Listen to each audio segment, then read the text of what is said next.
से संवाद करने का मौका मिला है। सीएम तीरथ सिंह रावत कुछ कह रहे हैं, आपको सुनाते हैं। जानते हैं, आज हमारा देश कोरोना महामारी से जंग लड़ रहा है।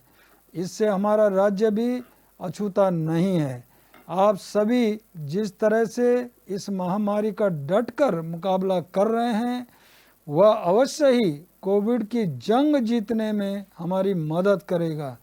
भाइयों बहनों, मैं आपको बताना चाहता हूं कि माननीय प्रधानमंत्री जी श्री नरेंद्र मोदी जी के नेतृत्व में केंद्र सरकार भी कोविड-19 से लड़ने के लिए हमें भरपूर सहयोग कर रही है।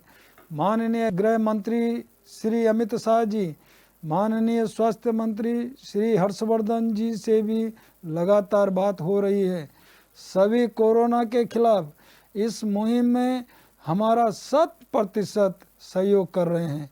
मैं प्रत्येक देवभूमि वासी को बताना चाहता हूं कि आपकी उत्तराखंड सरकार भी कोविड के उपचार और रोकथाम के लिए आवश्यक दवाओं, उपकरणों और अन्य सुविधाएं बेहतर करने की दिशा में पूरी ताकत के साथ कार्य कर रही है।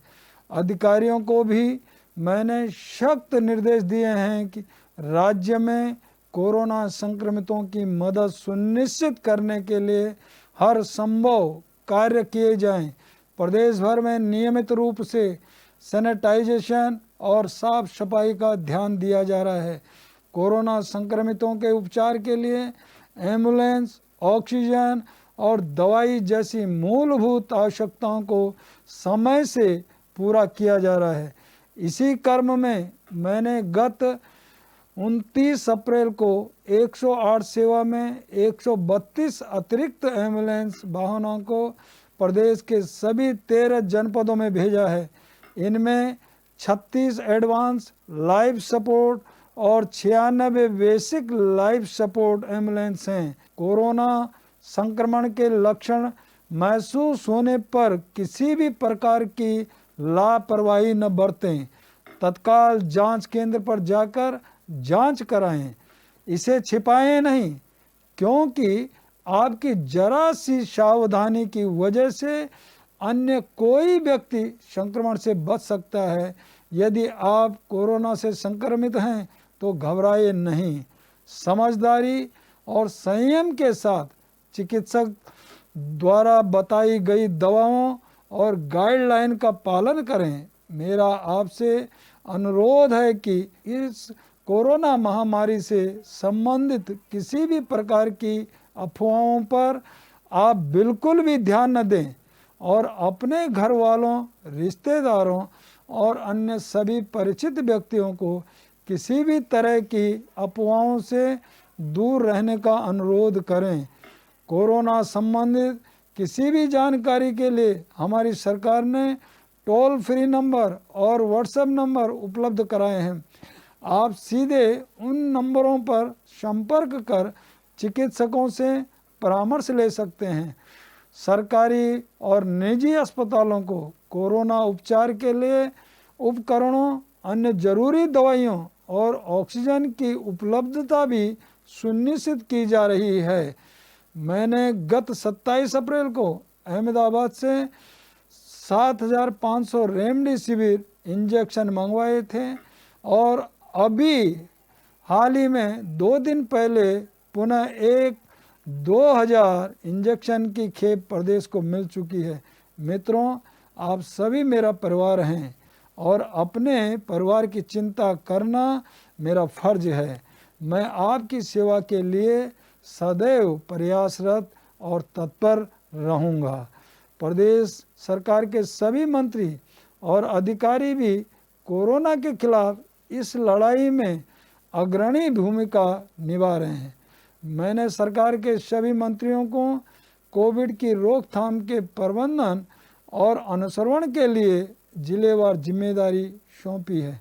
मैंने विधानसभा के सभी सदस्यों को उनकी विधायक निधि से 1 करोड़ रुपए तक के कोविड कार्यों को करवाने की स्वीकृति दे दी है।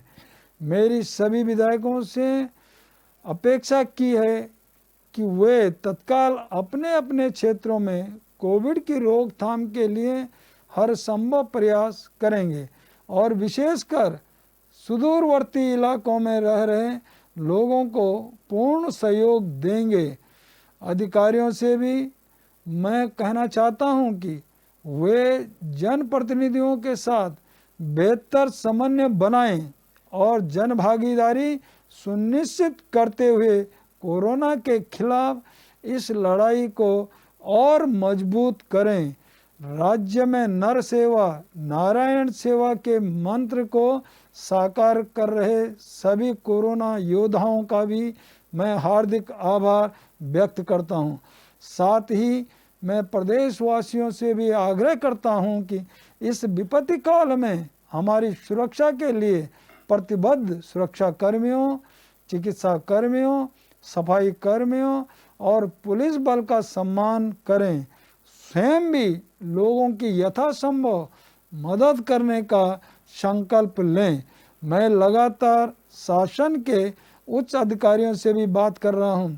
प्रदेश के 13 जिलों के समस्त जनप्रतिनिधियों और अधिकारियों से लगातार संपर्क में हूं।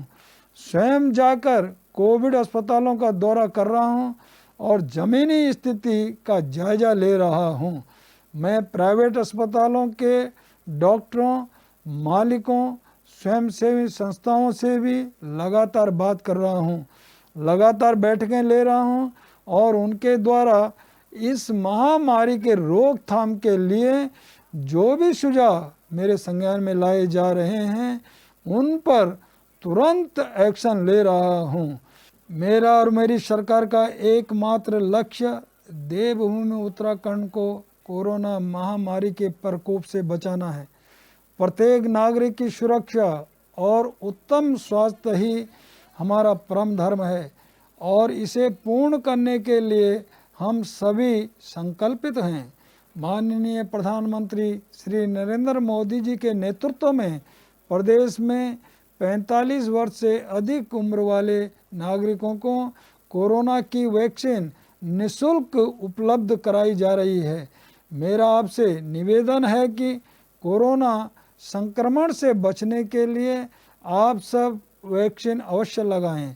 मेरी सरकार ने एक महत्वपूर्ण निर्णय लिया है कि 18 से 45 वर्ष की आयु के सभी भाइयों और बहनों को निःशुल्क टीकाकरण होगा। पहाड़ तक संक्रमण न पहुँचे, इसको ध्यान में रखते हुए हमने पर्यटकों के लिए 4 धाम यात्रा को अग्रिम आदेश तक स्थगित कर दिया है। लेकिन मैंने ये भी कहा है कि देवभूमि के 4 धामों के कपाट निश्चित तिथि को पूरे विधि विधान के साथ खोले जाएं और केवल पुजारी और तीर्थ पुरोहित ही मंदिरों में रहकर भगवान की नियमित रूप से आराधना करें। मैं आप सभी को यह विश्वास दिलाना चाहता हूं कि प्रदेश सरकार आपकी हर संभव सहायता करने के लिए प्रतिबद्ध है और रहेगी। प्रशासनिक अधिकारियों को निर्देश दिया गया है हर जरूरतमंद की तत्काल प्रभाव से सहायता सुनिश्चित करें। मैं भगवान बद्री विशाल और बाबा केदारनाथ से समस्त देशवासियों के निरोग और दीर्घायु जीवन की कामना करता हूँ। याद रखें, दवाई भी कड़ाई भी। धन्यवाद। और इसी बीच बड़ी खबर बिजनौर से आ रही है। मतगणना स्थल पर सोशल डिस्टेंसिंग की धज्जियां उड़ाई गई हैं। बिजनौर से बड़ी खबर, मतगणना स्थल पर सोशल डिस्टेंसिंग की धज्जियां उड़ाई गई हैं। पंचायत चुनाव की मतगणना लगातार जारी है। अंदर जाने के लिए लंबी लंबी लाइनें लगी हुई हैं। बिजनौर से खबर बता रहे हैं आपको आरजेपी कॉलेज का ये पूरा मामला। बिजनौर में सोशल डिस्टेंसिंग की धज्जियां उड़ाई जा रही हैं। मतगणना स्थल पर कोई भी कोविड गाइडलाइन का पालन नहीं किया जा रहा है। पंचायत चुनाव की मतगणना जारी है, लेकिन जो कोविड गाइडलाइन है उनका पालन नहीं किया जा रहा। अंदर जाने के लिए लंबी लंबी लाइनें लगी हुई हैं। बिजनौर से खबर बता रहे हैं आपको, जहां मतगणना जारी है, लेकिन जो कोविड गाइडलाइन है उसका पालन नहीं किया जा रहा। लोग एक दूसरे से सटकर चिपक कर खड़े हुए हैं। कोई सोशल डिस्टेंस नहीं फॉलो कर रहा है। लंबी लंबी लाइनें लगी हैं अंदर जाने के लिए। एक दूसरे से सट कर चिपक कर लोग लाइन में लगे हुए हैं। साफ तौर पर देखा जा सकता है प्रशासन बिल्कुल नदारत नजर आ रहा है कोविड गाइडलाइन फॉलो कराने में। पंचायत चुनाव की गणना मतगणना हो रही है।